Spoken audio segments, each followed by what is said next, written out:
بسم اللہ الرحمن الرحیم۔ السلام علیکم۔ TLF انٹرنیشنل چینل کے پروگرام تفہیم القرآن کے ساتھ حاضر ہیں۔ آج اس پروگرام میں پارہ دوم سورہ بقرہ کی آیات 154 اور 155 کی تفہیم ہوگی۔ منظوم ترجمہ عزیزہ خاتون مرحومہ کا ہے، جبکہ تفہیم کی سعادت خاکسار تینوش فردوس کو حاصل رہے گی۔ تو آئیے سب سے پہلے ہم آتے ہیں سورہ بقرہ کی آیہ نمبر 154 کی جانب۔ وَلَا تَقُولُ لِمَن يُقْتَلُ فِي سَبِيلِ اللَّهِ أَمْوَاتٌ بَلْ أَحْيَاءٌ وَلَٰكِن لَّا تَشْعُرُونَ۔ ترجمہ: اور انہیں مردہ مت کہو جو اللہ کی راہ میں قتل ہوئے، بلکہ وہ زندہ ہیں لیکن تمہیں اس کا شعور نہیں۔ تفہیم: اس آیہ میں اللہ تبارک و تعالی نے شہداء کے بارے میں واضح کیا ہے کہ جو اللہ کی راہ میں قتل ہوئے بظاہر وہ موت سے ہمکنار ہوئے اور اس جہان سے چلے گئے، مگر ایسا صرف ظاہری آنکھ سے دیکھنے میں لگتا ہے۔ دراصل اللہ تعالیٰ انہیں حیات جاودہ عطا فرما دیتا ہے، وہ صرف نظروں سے اوجھل ہو جاتے ہیں مگر زندہ ہوتے ہیں، لیکن تمہیں ان کی زندگی کی نوعیت اور کیفیت کا علم نہیں ہو پاتا، کیونکہ ایسی زندگی کا تم شعور ہی نہیں رکھتے۔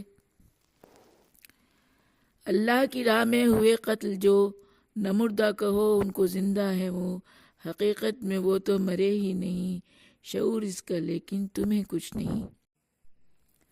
اور اب ہم آتے ہیں آیہ نمبر 155 کی جانب۔ وَلَنَبْلُوَنَّكُمْ بِشَيْءٍ مِّنَ الْخَوْفِ وَالْجُوعِ وَنَقْصٍ مِّنَ الْأَمْوَالِ وَالْأَنفُسِ وَالثَّمَرَاتِ وَبَشِّرِ الصَّابِرِينَ۔ البتہ ہم تمہیں کچھ خوف، کچھ بھوک اور کچھ مال، جان اور میووں کو نقصان سے آزمائیں گے، اور اس میں صبر کرنے والوں کے لیے خوشخبری ہے۔ تفہیم: اور یہ آیہ بھی دراصل گزشتہ آیہ کا تسلسل ہے۔ اس آیہ میں اللہ تبارک و تعالی نے دنیاوی نعمتوں کے حوالے سے آزمانے کا ذکر کیا ہے اور بتایا ہے کہ ہم تمہیں عطا کردہ نعمتوں اور خوف، بھوک، مال، جان اور میووں کا نقصان کر کے آزمائیں گے، اور جو لوگ اس آزمائش کے وقت صبر اختیار کریں گے اور مصیبت کے وقت ان کا موقف یہ ہوگا کہ ہم اللہ ہی کی امانت ہیں اور ہمیں اسی کی طرف لوٹ کر جانا ہے، تو ایسے لوگ ہی ہیں جو آزمائش میں پورے اتریں گے، اور جیسا کہ گزشتہ آیہ میں کہا گیا کہ انہی لوگوں کے لیے اللہ کی طرف سے خوشخبری ہے۔ اور دی ہیں تمہیں میں نے جو نعمتیں، چھین کر آزماؤں گا پھر میں تمہیں، خوف تم پر وہ طاری کیا جائے گا، ڈر تمہارے دلوں میں بٹھا جائے گا۔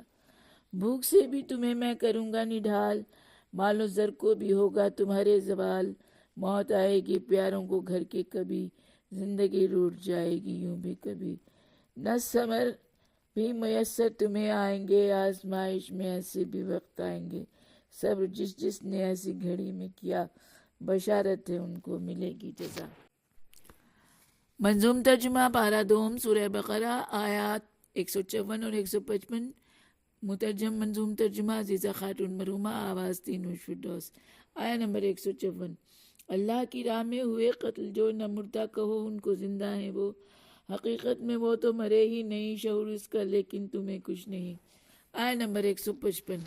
اور دی ہیں تمہیں میں نے جو نعمتیں، چھین کر آزماؤں گا پھر میں تمہیں، خوف تم پر وہ طاری کیا جائے گا، ڈر تمہارے دلوں میں بٹھا جائے گا۔